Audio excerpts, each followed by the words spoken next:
Hello, my name is Jared. Right now we're staying at a condominium here at Hijawan Kiara.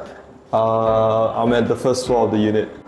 We come across it while window shopping for like microwaves, ovens, and then we just saw it, hanging around. And then like mom said, you should probably buy one since like my clothes is always so like smelly and damp. So just thought to like give a chance.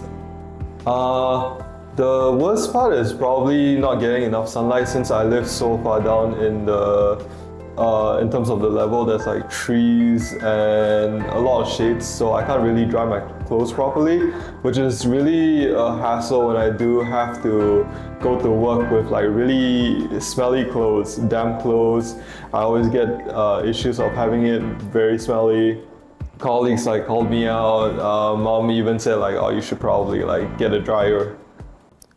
Final thoughts. I find this appliance quite useful, especially for condominium users where they have trouble getting enough sunlight just like me, or like they live somewhere where like it's constantly raining and their clothes are now damp.